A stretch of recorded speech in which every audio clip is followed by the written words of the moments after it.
Hello बच्चों, मैं प्रिया राठौर आ गई हूँ आपके लिए चैप्टर एंडिंग लेकर, क्योंकि अब आपको पता चल गया होगा कि चैप्टर जो है 1-2 लेक्चर में ख़त्म होने वाला है और हम लेकर आए हैं आज का चैप्टर जो हमारा चल रहा है चैप्टर 6, उसका टिश्यू और उसका लेक्चर नंबर 9।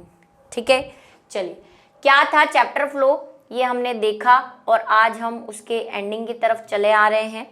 ठीक है, आज जो हम पढ़ने वाले हैं वो पढ़ने वाले हैं पेशीय उत्तक या पेशी उत्तक। ठीक है, कुछ भी हो, दोनों ही सेम चीज़ें हैं। मस्कुलर टिश्यू जो कि हम एनिमल टिश्यू के पार्ट्स में पढ़ रहे हैं। पहले हमने कनेक्टिव टिश्यू पढ़ा है और अब हम पेशी उत्तक पढ़ने वाले हैं। पेशी उत्तक भी एक टाइप का कनेक्टिव टिश्यू ही है, क्योंकि ये हड्डियों को और हमारे शरीर को जोड़ने का काम करता है। ठीक है, कनेक्टिव टिश्यू है। तो पेशी क्या है? तो पेशी एक प्रकार का संयोजी उत्तक है जिसमें तंतुमय कोशिकाओं का समूह पाया जाता है जो शरीर की गति को नियंत्रित करता है। ठीक है, ये परिभाषा थी जो आप अगर लिखना चाहते हैं और आपको नहीं मिल रही है।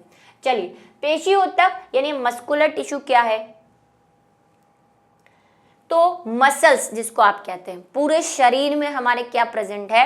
मसल्स प्रेजेंट है। और इन्हीं मसल्स की वजह से हम जो है, अगर आप सिर्फ हड्डियों का ढांचा होते, मतलब सिर्फ आपका शरीर बोन्स से बना होता, तो क्या आप गति कर पाते? नहीं। स्केलेटन देखा है कभी? लैब में पड़ा हुआ रहता है ऐसे, क्योंकि उसके ऊपर मसल्स नहीं रहती है ना। कठपुतली देखिए, कठपुतली में ऐसे थ्रेड लगे होते हैं जो वो कठपुतली को डांस कराते हैं। वही हमारी पेशियां करती है, हमें मूवमेंट करवाती है। तो अगर हम स्केलेटन होते तो हम कभी मूव नहीं कर पाते, लेकिन इन स्केलेटन्स के ऊपर उपस्थित है पेशियां यानी मसल्स जो हमारे मूवमेंट और लोकोमोशन यानी गति को क्या करती हैं? नियंत्रित करती है और बताती कैसे, कब, क्या, कहाँ, कैसी गति करनी है। जैसे अभी मुझे पता है कि अभी मुझे अपना मुंह चलाना है। ठीक है, चलो, पेशी उत्तक में कोशिकाएं लंबी होती है। ठीक है, इसीलिए इन्हें तंतु भी कहा जाता है। तंतु को हम क्या बोलते हैं? फाइबर्स। ठीक है, मस्कुलर फाइबर्स भी कहा जाता है। इसको पूरा लिख दूं,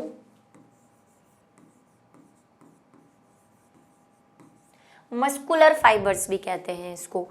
अब क्या करती हैं पेशियां? इस उत्तक में अंतर कोशिकीय पदार्थ यानी इंट्रासेल्युलर सब्सटेंस बहुत कम होता है। क्या कहानी है ये कि कोई भी कोशिका, अभी हम कह रहे हैं कि ये लंबी कोशिका है, तो चलो लंबा बना देते हैं। क्या क्या होता है कोशिका में? कोशिका में भाई केंद्रक होता है, न्यूक्लियस होता है, अंतःप्रद्रवी जालिकाएं होती है, माइटोकॉन्ड्रिया होते हैं और कोशिका द्रव्य भी होता है। तो ये कह रहा है कि जो ये इंट्रासेल्युलर सब्सटेंस है, इंट्रासेल्युलर का मतलब वही कि कोशिका में जो जो पदार्थ उपस्थित होते हैं, जो जो अंगक उपस्थित होते हैं वो कम होते हैं।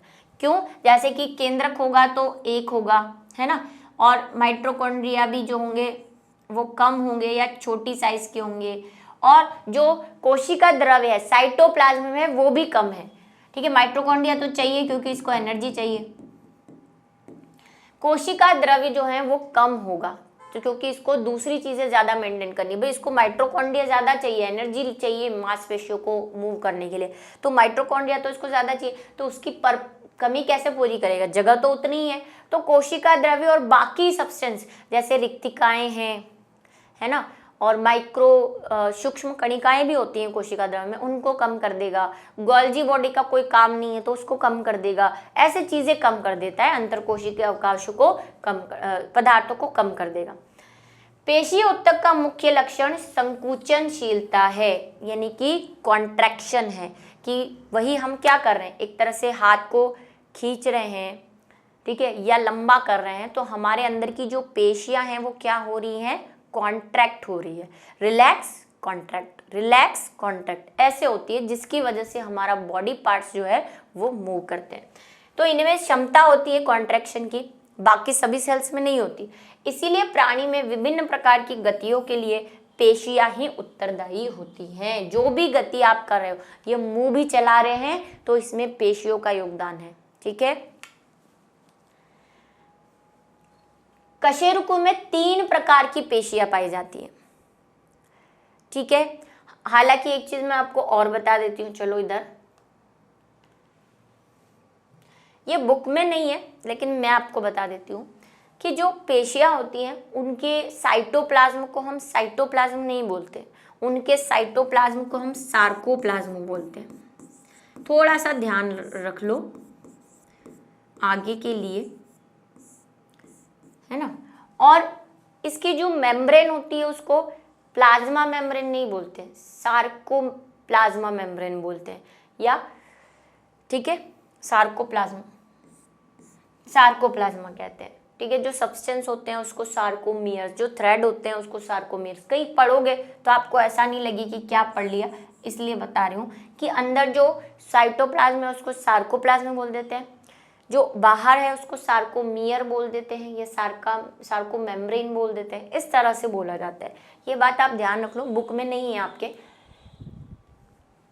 रेखित पेशियां, देखो 3 प्रकार की पेशियां, पहले नाम बता देती हूँ। एक होती है रेखित पेशियां, एक होती है अरेखित पेशियां, और एक होती है हृदय पेशियां, यानी कि हार्ट मस्कुलर या मसल्स, ठीक है। रेखित पेशियों को बोलते हैं स्ट्रेटेड मसल्स, अनस्ट्रेटेड यानी अरेखित, जो उसमें स्ट्रेटेड अनस्ट्रेटेड हो जाती है, अरेखित हो जाती है, और हार्ट वाली को बोलते हैं कार्डियक मसल्स, ठीक है। तो सबसे पहले हम बढ़ने वाले हैं रेखित पेशियां, जिसको स्ट्राइप्ड या स्ट्रेटेड मसल्स कहा जाता है। दोनों स्ट्राइप्स भी कहेंगे, स्ट्राइप्स का मतलब होता है पतली पतली धारियां, लाइंस, ठीक है, ऐसे उसको बोलते हैं स्ट्राइप्स, और स्ट्रेटेड का मतलब भी यही होता है लाइन या रेखाएं। तो रेखित पेशियां, या इनको और क्या कहते हैं, स्केलेटन मसल्स भी कहते हैं, कंकाली पेशियां भी कहते हैं। प्रत्येक रेखित पेशी में एक बहुकेंद्रीय केंद्र की बेलनाकार होती है। सूक्ष्मदर्शी से देखने पर ये पेशियां हल्के तथा गहरे रंगों में एक के बाद एक रेखाओं या धारियों की तरह प्रतीत होती है। कारण इसमें रेखित, इसी कारण इसे रेखित पेशियां कहते हैं। क्या मतलब हुआ कि जब हम इन पेशियों को देखेंगे, तो हम जब पेशी बनाएंगे और इसको माइक्रोस्कोप में, एक तो क्या है ये लंबी बेलनाकार है, बहुकेंद्रकीय है, मतलब इसमें बहुत सारे केंद्रक हैं। दूसरा, जब हम इनको माइक्रोस्कोप यानी कि सूक्ष्मदर्शी के अंदर देखते हैं तो हमें यहाँ पर ऐसे बीच बीच में कई धारियां नजर आती हैं, ऐसे कहीं हल्का पार्ट दिखाई देगा, कहीं गहरा पार्ट दिखाई देगा। ऐसी धारियां भी समझ सकते हो और ऐसी वाली भी समझ सकते हो, ऐसी, है ना, पट्टियां दिखाई देती हैं। इसीलिए इन्हें रेखित पेशियां, क्योंकि रेखाएं दिखाई दे रही हैं, चाहे ऐसे देखो चाहे ऐसे, दोनों ही तरह की होती है, तो रेखित पेशियां कहलाती है। फोटोग्राफ देखिए जरा इसका, ये देखो, ये आपकी मसल्स है। अगर आप देख रहे हो तो इसमें आपको लाइंस दिख रही होंगी, ठीक है। और ये माइक्रोस्कोप में देखा हुआ इसका है। यहाँ पे भी देखो, ये आपको एक एक रेड मसल्स दिख रही हैं। ये न्यूक्लियस है इनके, जो ब्लू है। एक सेल, अगर इसको आप एक सेल मानो तो इसमें 2 हैं, 2 से ज़्यादा न्यूक्लियस भी हो सकते हैं। और ये जो लाइंस दिख रही हैं आपको, यही है इनकी रेखाएं। इसीलिए इनको क्या बोलते हैं, स्ट्रेटेड मसल्स या स्ट्राइप्ड मसल्स कहते हैं, ठीक है। इनकी सबसे मैक्सिमम आपकी बॉडी में आपको इसी तरह की मसल्स मिलेगी। जो अभी इसका कार्य आएगा, ये मसल्स हमारी इच्छा अनुसार चलती है। जो रेखित मसल्स होती है ना, जिनको हम स्केलेटन मसल्स कह रहे हैं, आपका स्केलेटन से जुड़ी हुई सारी मसल्स जो हैं वो आपकी इच्छा अनुसार चलती है। आप हाथ हिलाओगे, चाहोगे तो हिलाओगे, नहीं तो नहीं हिलाओगे। अब मुंह हिलाना चाहोगे तो हिला लोगे, नहीं तो नहीं हिलाओगे। तो ये आपके ऊपर डिपेंड करता है, आप इनको कंट्रोल कर सकते हैं। इसीलिए इनको वॉलेंटरी मसल्स भी कहते हैं या ऐच्छिक पेशियां भी कहते हैं। अभी आएगा, पढ़ेंगे, ठीक है। एक और मैं आपको चीज बता देती हूँ, बुक में नहीं है, खैर। इन मसल्स में ये जो हम बोल रहे हैं कि लाइंस दिखाई दे रही है ना, ये लाइंस ऐसी, इसको और बड़ा देखो, यहाँ पे तो आपको सीधी सीधी दिख रही है, मैं थोड़ा सा और उसको, तो ये जो इसकी वजह से क्या होता है, आपको दिख रहा होगा कहीं पिंक दिख रहा है, कहीं डार्क पिंक दिख रहा है, लाइंस की वजह से, है ना। या अगर आप येलो व्हाइट वाले को देखो तो यहाँ पे आपको प्लेन दिख रहा है, यहाँ पे थोड़ा सा डार्क दिखेगा। अगर आप इसको माइक्रोस्कोप में देखोगे तो ऐसे। तो ये जो बैंड्स होते हैं, ये जो डार्क बैंड्स होते हैं, इनको बोलते हैं हम ए बैंड्स।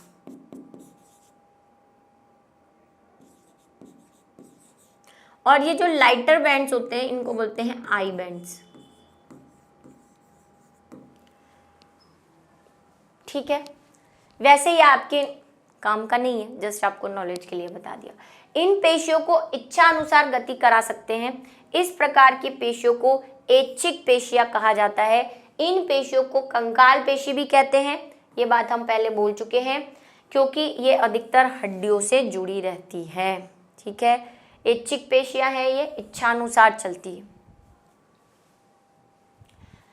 नेक्स्ट है अनस्ट्राइप्टेड मसल्स या अनस्ट्रेटेड मसल्स या अरेखित मसल। अब अरेखित है मतलब इनमें रेखाएं नहीं होंगी। ये कैसी है? स्मूथ है बिल्कुल। ठीक है, पेशियां अथवा चिकनी पेशियां भी कहते हैं इनको, स्मूथ पेशियां भी कहते हैं, सारे नाम आपको याद रखने हैं। इन पेशियों की कोशिकाएं एक केंद्र की होती हैं, उसमें बहुत सारे केंद्रक थे, इसमें एक एक केंद्रक है एक कोशिका में। लंबी तुर्कुरूपी होती है, मतलब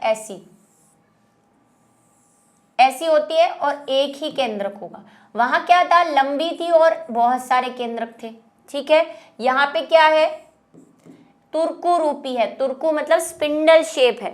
ठीक है, और एक केंद्रक है और स्मूथ है, कोई धारियां नहीं दिखेगी आपको, बिल्कुल प्लेन सेल्स दिखेंगे। ऐसे जो स्ट्राइप्स दिख रही थी ना उसमें, वैसी नहीं दिखेंगी। ये देखिए कहाँ कहाँ होती है ये ऐसी जगहों पे होगी जहां आपकी इच्छा के अनुसार पेशियां मूव नहीं करती, जैसे पेट की पेशियां, यानी कि जो आपकी आंत की पेशियां हैं, आंत्र जिसको बोलते हैं आप, इंटेस्टाइन।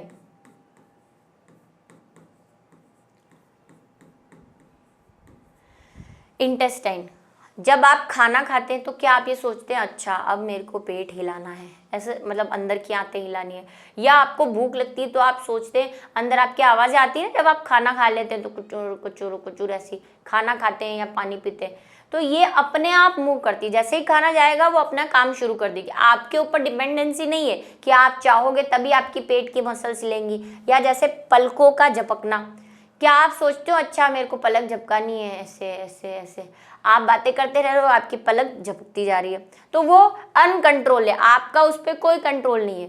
सांस लेने वाले के लिए जो श्वास नली है उसमें भी मसल्स है, हार्ट जो है, लंग्स है, वो भी अपने आप ऊपर नीचे हो रहा है, आप उसको कंट्रोल नहीं कर रहे हो। तो ऐसी पेशियां जिनमें आपका कंट्रोल नहीं होता है उनको अनैच्छिक पेशियां, देखो अ से अ याद रह जाएगा, अनैच्छिक, अरेखित और स्मूथ, चिकनी भी है क्योंकि इनमें लाइंस नहीं है, तो कैरेक्टर अपने आप याद हो जाएंगे। वो रेखित है तो पहले तो लिखना है वो लंबी लंबी है, रेखाओं वाली है, बहुकेंद्र की है और उन पे हमारी इच्छाएं चलती हैं, मतलब इच्छा अनुसार चलती है, इसलिए ऐच्छिक है।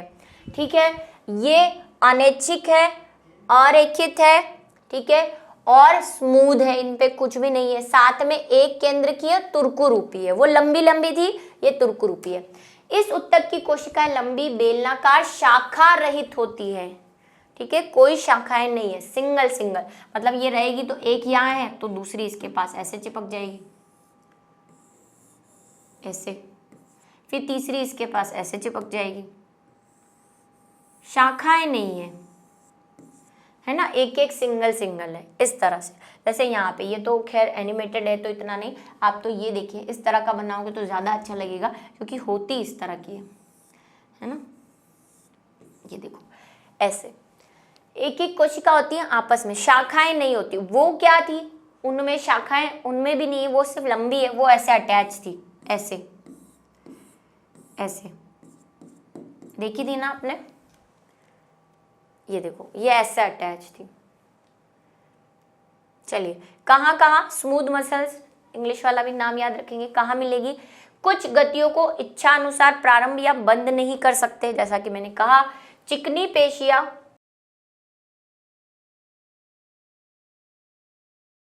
चिकनी पेशियां अथवा अनैच्छिक पेशियां इनकी गति को नियंत्रित करती है। कुछ गतियां जो हम कंट्रोल नहीं कर सकते उनको कौन कंट्रोल करता है?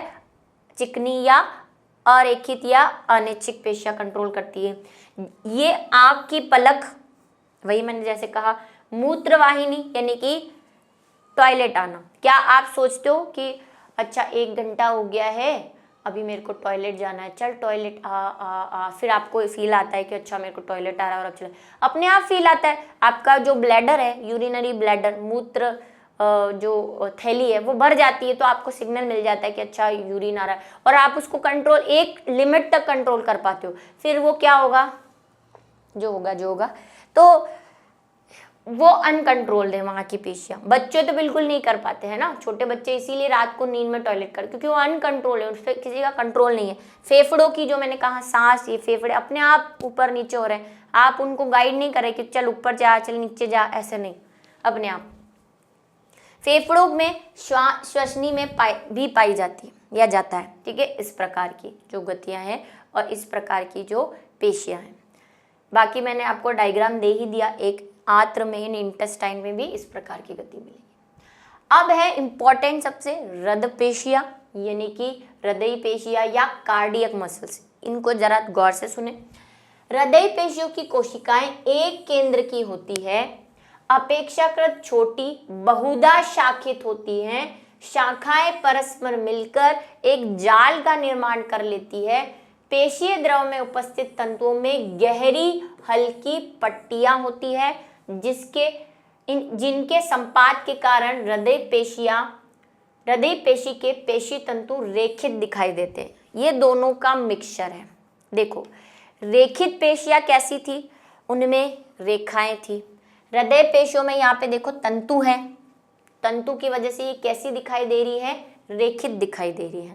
प्लस इनमें अरेखित पेशियों के भी उदाहरण है, क्योंकि रेखित पेशियां तो बहु केंद्र की थी, लेकिन अरेखित पेशियां कैसी थी, शाखित और एक केंद्र की थी। तो दोनों के मिलते जुलते गुण इसमें आए हुए हैं, यानी कि ये कैसी है, कुछ इस टाइप की। देखो, लंबी है, शाखित भी है,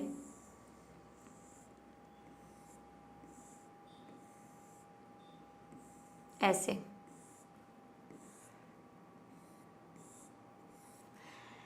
शाखित हो गई, लंबी हो गई। अब एक केंद्र की है, ये गुण किसका है, एक केंद्र की होना, मतलब एक यहाँ से यहाँ कोशिका, एक यहाँ से यहाँ कोशिका, एक यहाँ से, एक यहाँ से, यहाँ से, ये कोशिका बना रही हूं मैं, तो एक एक केंद्र की है। ये किसका गुण है, अरेखित पेशियों का। शाखित होना किसका गुण है, अरेखित पेशियों का।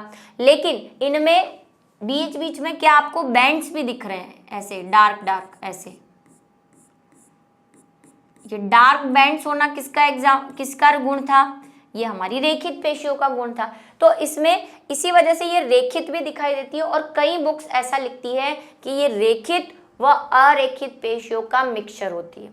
ठीक है, ठीक है, कई बुक्स ऐसा लिखती है, और आपको दोनों के गुण मिला के लिख देने, पर ये याद रखना कौन से गुण किस में। ये कैसी होगी, ये अनकंट्रोल्ड है, इनको भी आप क्या नहीं कर सकते, कंट्रोल नहीं कर सकते। हार्ट को कंट्रोल कर सकते हो क्या, नहीं।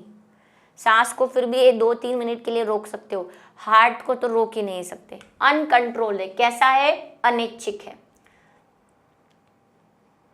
ये देखो, हार्ट की जो सारी पेशियां, ये देखो दोनों के मिक्सचर्स आपको मिल रहे हैं। फर्स्ट वाला आपने जो फोटोग्राफ देखा था, ये ऐसा था, ऐसी दिख रही है, लेकिन ये ब्रांच नहीं थी, ये अशाखित होती है, लेकिन वो क्या हो गई है, ब्रांच। मल्टी न्यूक्लिएटेड थी है, वहां पे देखो हृदय पेशियां जो है वो मल्टी न्यूक्लिएटेड नहीं है, एक एक ही है। हालांकि इसमें देखो, इस वाले डायग्राम में आपको अलग अलग सेल्स नहीं बता रखी, मैं बता देती हूँ, ये एक एक सेल्स है और शाखित है, ठीक है, और एक एक न्यूक्लियोटाइड है, और देखो धारियां भी दिखाई दे रही हैं इसमें, ठीक है। ये कुछ ऐसी, अभी मैं एक और डायग्राम बताऊंगी और समझ में आ जाएगा। चलो ये देखो, ये तीनों एक साथ, ये कौन सी है, ए वाली, ये कौन सी है, ये वाली जो है वो नॉर्मल रेखित पेशियां हैं।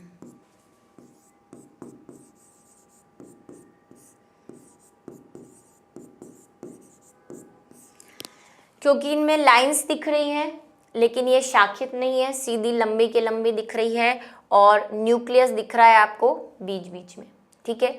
ये वाली स्मूथ मसल्स हैं, जिसे हम अरेखित पेशियां कह रहे हैं।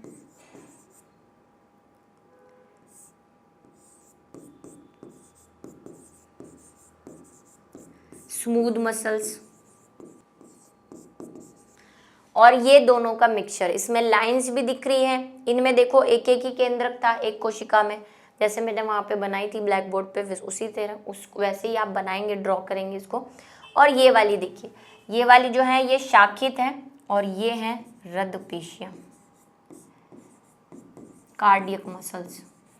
शाखित है, लाइन भी है इनमें और न्यूक्लियस एक एक ही है, इसीलिए ये दोनों का मिक्सचर है। तो ये 3 टाइप की पेशियाँ जो है वो आपको क्लास 9th में पढ़नी है और ध्यान में रखना है। कुछ एक्स्ट्रा जो मैं चाहती थी मैंने आपको बता दिया। क्या पढ़ा हमने पढ़ी आज पेशियाँ, और हमने देखा कि 3 टाइप की होती हैं। एक रेखित पेशियाँ जो ऐच्छिक होती है, जिस पर हमारी मर्जी चलती है, हमारे हिसाब से चलती हैं। इनमें बैंड्स होते हैं यानी रेखाएं होती हैं, धारियाँ होती हैं। दूसरी हमने पढ़ी अरेखित यानी कि अनस्ट्रेटेड मसल्स, जो स्मूथ होती है, एक केंद्रक होता है, तुर्कु रूपी होती है। देखो यहाँ पे तुर्कु रूपी नहीं दिख रही, वो लास्ट वाले डायग्राम में दिख रही थी।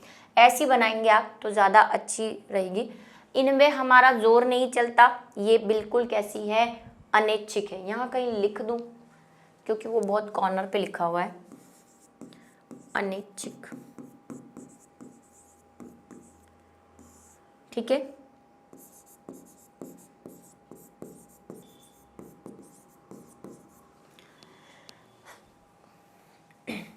उसके बाद हमने देखी कार्डियक मसल्स, जो स्पेशल है, जो दोनों का मिक्सचर है और उतनी ही इम्पोर्टेंट, क्योंकि ये हृदय गतियों को या हार्ट की जो मूवमेंट होते हैं उनको कंट्रोल करती है। तो इसी के साथ आज का हमारा जो लेक्चर है वो यहाँ पे ख़त्म होता है। शॉर्ट इसीलिए क्योंकि एक एक टॉपिक पढ़ोगे तो याद कर पाओगे, 2-4 टॉपिक अगर मैं मिक्स कर दूंगी तो सब गुड़ गोबर हो जाएगा। इसीलिए नेक्स्ट जो हमारा टॉपिक है वो है तंत्रिका कोशिकाएं यानी नर्वस टिश्यू के बारे में पढ़ना है। और उसके बाद हम कुछ इंपॉर्टेंट क्वेश्चंस कर लेंगे जो बुक में, हालांकि सब कवर हो जाते हैं लेकिन फिर भी देख लेंगे। तो मिलते हैं अगले वीडियो लेक्चर में, तब तक इंतज़ार करिए।